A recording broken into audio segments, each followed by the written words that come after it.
You're listening to Season 8 of Bionic Planet, now brought to you by Vera, the world's most widely followed environmental standard. Sponsors do not participate in the production of Bionic Planet. Like most of us Kenyans, Priska Mayenda divides her time between the city and the countryside. When she's in Nairobi, she says, she longs for her 4-acre farm in Bungoma, about 50 kilometers east of the Ugandan border. That's her bliss, and it's where she was a decade ago when she got a visit from a man on a motorcycle. He was just moving around, looking for farmers who are in groups. Well, Priska Mayende was in a group, or more specifically, a water cooperative, and she loved trees. So when he was asking some of the communities, then they said Mama Priska is one of the farmer who is interested in doing the agroforest. Mm-hmm. Yeah. And that's you as Mama Priska? I'm the one. I'm okay. Mama Priska. For the sake of our new listeners, agroforestry means planting trees in among traditional food crops to protect them from the hot sun and fix nitrogen, while leaves provide fodder for livestock. Agroforestry is great for the climate because carbon dioxide and nitrous oxide are powerful greenhouse gases, and agroforestry pulls carbon and nitrogen out of the air and infuses them into the soil, where they become fertilizer. Done right, agroforestry can also increase yields, although that's not guaranteed. For that reason, shifting to agroforestry can be risky, and that's where the man on the motorcycle comes in. My name is Makanda Hisa. I work for VI Agroforestry in Bumula. Makanda Kisa, or Johnny, as most people here call him, was looking for farmers who'd be willing to try agroforestry. It was a hard sell for most, but not for all. People really feared that maybe when there are trees in the farm, the production cannot be good. But Priska Mayende took the plunge, and within 3 years, her farm was covered in trees and the birds had returned. But what about her corn, her sugar, her potatoes? Well, that's where things get interesting, and it's where this guy comes in too. We, I think, have all forgotten that food starts in soils. We have disconnected the food chain. That's Emmanuel Faber, the CEO of Danone. You know, the yogurt people? In 2014, Danone took a 40% stake in Kenya's largest dairy company, Brookside, which buys milk from farmers like Priska, people who've often grazed cows in the forest and chopped trees for firewood. Takin Arnold runs a farmers cooperative about 60 kilometers northeast of Priska Mayende's farm. Most of them used to go and cut trees or cut firewood in the forest to come and sell. But because of the market that Brookside has brought here, some farmers have left the cutting of trees and now embarked on selling to Brookside. Yes. Danone bought into Brookside partly to reduce greenhouse gas emissions from its supply chain by getting closer to the farmers who supply it with milk. But after struggling to make such initiatives on their own, they had also started using carbon markets to accelerate that transition. With carbon finance, they were able to deploy methodologies that have been developed over several years through multiple iterative rounds of expert review and public consultation. This didn't mean they were going to get everything perfect, because nothing ever is. But it meant that they were going to be using the best available science and also contributing to making it better. We are now going to be responsible for the carbon emissions of the full cycle of our processes, from the farms, the hundreds and thousands of farmers that we work with, to our billion of consumers in the world. Today on Bionic Planet, part 4 of our continuing series on carbon finance in Kenya. Today's show focuses on a theme that we'll be exploring in the weeks ahead, namely how project developers engage the people who actually make those projects work on the ground. This piece is excerpted from an episode we produced called Of Milk and Money, which we first ran in 2016. Man may be unwittingly changing the world's climate through the waste products of his civilization. There's a group of us now who are proposing that the Earth has actually entered a new epoch, and that is the Anthropocene. We know that the enemy is carbon, and we know it's ugly face, we should put a big fat price on it. And of course, add to that, drop the subsidies. Earth, we broke it, we own it, and nothing is as it was. Not the trees, not the seas, not the forests, farms or fields, and not the global economy that depends on all of this. But we can restore it, make it better, greener, more resilient, more sustainable. But how? Technology? Geoengineering? Are we doomed to live in a bionic planet? Or is nature itself the answer? That's the question we address in every episode of Bionic Planet, a podcast of the Anthropocene, the new epoch defined by man's impact on Earth. And nowhere is that impact more deeply felt than in small-scale farming. That's because 30% of all greenhouse gas emissions come from our impact on forests, farms, and fields, and half of all deforestation associated with agriculture comes from smallholders acting out of desperation, not greed. We can regulate the big players, but the smaller ones need help. What's more, agriculture, and by extension our global food supply, is especially vulnerable to climate change. That's why climate-smart agriculture is a cornerstone of the Paris Climate Agreement. Climate-smart agriculture reduces emissions in two ways, in part by increasing yields, which reduces the pressure to move into forest, and in part by revitalizing soil, which then stores more carbon and nitrogen. For more details, check out episode 38, which focused on climate-smart agriculture within the United Nations Framework Convention on Climate Change, and episode 84, called How to Build a Methodology, which focused on soil carbon within the voluntary carbon market. I'm your host, Tabitha Muriuki, an environmental economist, and here is Steve Zwick with an updated version of this episode from 2016.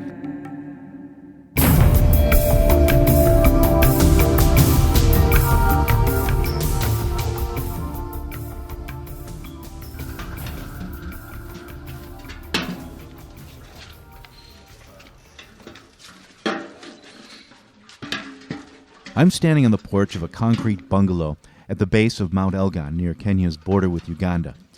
The bungalow is painted in colors that all Kenyans immediately recognize, sky blue and pea green, the colors of Brookside Dairies, which controls more than 40% of Kenya's dairy market.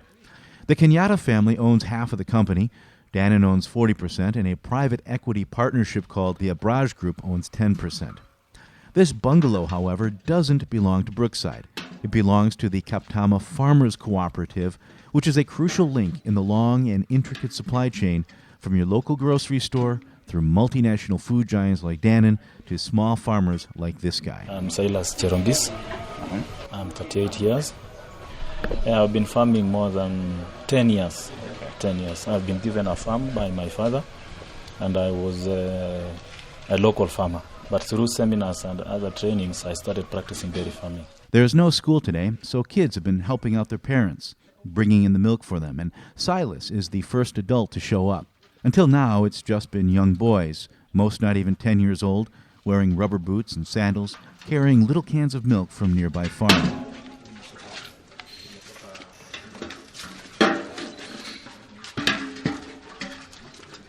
One by one, they hand their cans to technicians overseen by this guy. Yes, I'm called Tekin Arnold. I'm the project coordinator of Kaptama Farmers Cooperative Society. In fact, this society started in 1958. So it was an old cooperative, mainly dealing with the buying cereals for farmers. But so we started basically collecting the milk of farmers in November 2013. So far, we've collected over 1 million kilograms of milk, and farmers have earned over 30 million Kenyan shillings. All the cans are small, and some are so tiny that it hardly seems worth the effort of carrying them this far. And there's a reason for that. In fact, it's a big part of why we're here. Each technician wears a long smock, and one of them has latex gloves, like a doctor. He uses a syringe to extract a small amount of milk from each can. There are several tests we conduct here. Then we are doing the alcohol test, and then we are doing the Resazarin test, that's the test of bacteria. So after doing that is when we can now write the receipt or record to the farmer. The quantity of milk is delivered, and then thereafter I'll enter the records into a computer. If it passes the test, it's poured into a bucket for weighing, and then into a 10-gallon milk churn. You know, those tall, thin aluminum containers with 2 handles on the top? Each milk churn has a splash of sky blue paint around the rim, and later today Brookside will send a truck to pick up the haul. As the day goes on, motorcycles start coming in from farms just over the horizon, each laden with 4 milk churns, 2 on each side, a total of 40 gallons of milk for each haul.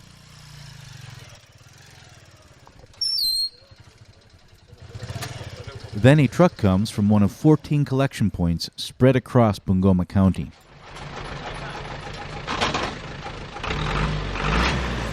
Something similar is happening all across Kenya every day, at thousands of cooperatives drawing milk from more than 130,000 farmers into Brookside's processing plants. But the operations weren't always this smooth.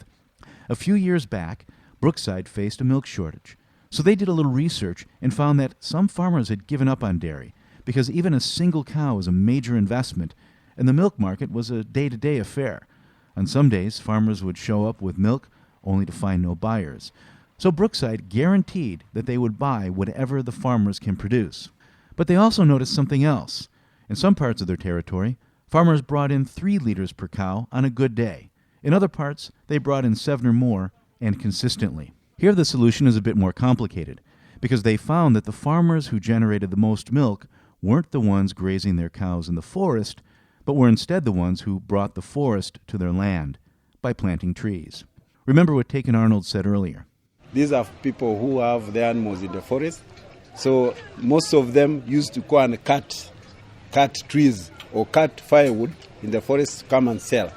But because of the market that Brookside has brought here, some of those farmers have left the cutting of trees and now embarked on selling to Brookside. Okay, I'm Priska Mayende. I'm a farmer. I'm Ignatius Sifuna Rabitola. I'm a farmer. You know Priska already, and Ignatius Sifuna Rabitola lives about 10 minutes away. Both of their farms are lush and green and full of trees and birds and fruit, and healthy patches of corn, cabbage, and potato. But it wasn't always like this. In the beginning, I was just farming like any other person. But from 2010, I made VI. Then when they visited my farm didn't have anything like trees, and the SALMs were not there. The SALMs she's talking about aren't biblical. They're agricultural. And they come from an acronym, SALM, which means Sustainable Agriculture Land Management. If you Google that, you'll find an NGO called VI Agroforestry. Remember Johnny, the man on the motorcycle? Well, he works for them, and they've been working in Kenya since 1983, reaching out to farmers and showing them how trees can pull nutrients out of the air and inject them into the soil. But trees also take up space that could be used for crops, so it's a balancing act. What's more, people in this region only started chopping trees in the last generation, and the soils initially held up. At the beginning, the farms were with the trees. Trees were there. Trees like albensia. Okay. Yeah, those trees were in the farms. So, in fact, the people where that tree was, you could find a lot of humus down there. By humors, she means nutrients. Some trees will pull them out of the air and inject them into the soil by, say, fixing nitrogen, which means converting it into fertilizer. The farms were doing very well, but they started planting the sugarcane. They destroyed all the trees. That is where the problem now started. And even in the old days, you see there were a lot of rains when they had trees. But after people destroying trees, people started missing rain. This is something you'll hear from people around the world, whether in Kenya, Uganda, Brazil, or anywhere that forests have been scraped away for farms. Once the trees are gone, the rains stop coming. And there's a reason for that. But in a nutshell, forests draw moisture in across the land. They guide the so-called atmospheric rivers or sky rivers, and they also store water in their trunks and leaves. You can search for atmospheric rivers online, but here's what matters for now. Farmers across Bungoma chop trees to plant sugar cane, and then they alternately face dry spells and floods, so they formed the Nakwai Community Water Project. Naikai Community Water Project was formed by the community members. we sat down as a community because we had one objective. We didn't have water. They worked together to coordinate water usage and well drilling. And also the major problem that made us to at least to introduce to have water, our cow, our animals had a lot of problems because we could look for water from a very far distance. So it made us also feel that we should look for water.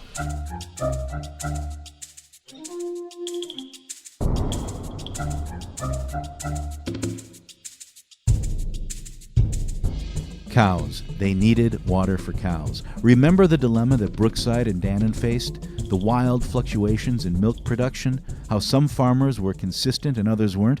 Well, that's a function of water and fodder. And it's where Johnny comes in. Johnny Makanda Hisa of VI Agroforestry. I saw him with a motorbike. Then we greeted one another. Then he asked me if I'm in a group. Then I said, yes, I'm in Naigai Community Water Project. That is my group.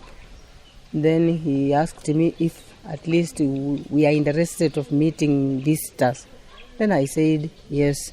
Then I said, what type of visitors? Then he said, he introduced himself and said that he's working with the VI. VI Agroforestry has been active in Kenya for more than 30 years, and they've helped farmers across the country increase their yields by strategically planting trees. But they've always struggled to get funding. After all, agroforestry isn't something donors automatically understand. It's not sexy like climbing buildings and unfurling banners is, but it is effective and in more ways than one. You see, forests, farms, and fields absorb and emit carbon dioxide, not just via the trees, but via the soil. This is nothing new. Scientists have known about it for a long time. Healthy topsoil teems with life, and that means carbon. But as we churn through topsoil, we not only extract the nutrients that support agriculture, but we release carbon dioxide into the air, and lots of it. Nearly 300 billion tons of carbon dioxide over the last 200 years, according to the Intergovernmental Panel on Climate Change. Ratan Lal, a professor of soil science at The Ohio State University, says we can pull about 10% of our greenhouse gases out of the air and inject them into soils just by switching to climate-safe agriculture. And agroforestry is one part of that. So in 2007, to shore up its chronic funding shortfalls, VI Agroforestry took its 20 years of experience in Kenya and calculated the amount of carbon that its activities lock in the soil.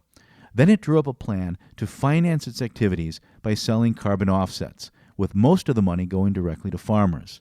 In 2010, the World Bank decided to test the idea and gave VI Agroforestry money to get started.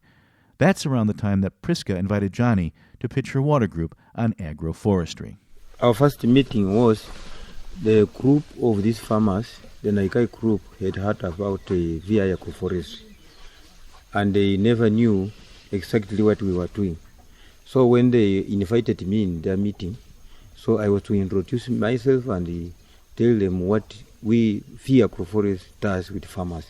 I remember at the beginning when he came, first of all, he told us the importance of planting trees because it was something very difficult, I remember.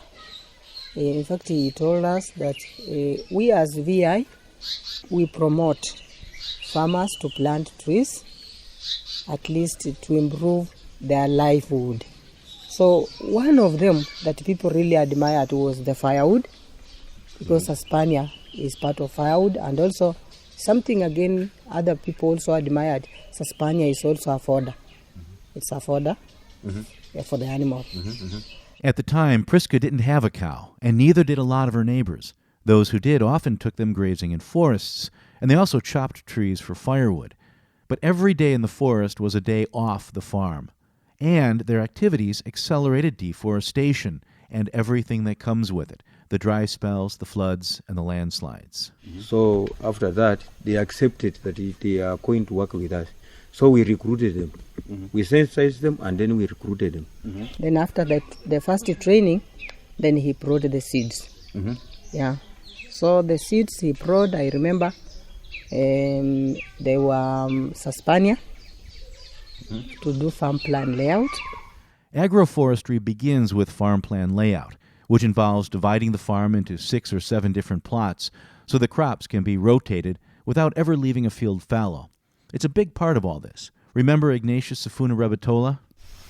To me, it was a new idea because in most cases we feel a farm should just be fallow so that it is easier for you to do the farming. But after the long discussion, then also training, it came to my knowledge that at least I should do agroforestry. Yes. Ignatius joined the agroforestry program in 2009, before Priska did, but they both started with typical Kenyan farms, about 4 acres each, devoid of trees, with rows of crops baking in the sun and maybe one fallow patch. I had some few trees inside here, but towards my farm, they had nothing like a tree. The farm was bare and there were no trees, there were no SALM.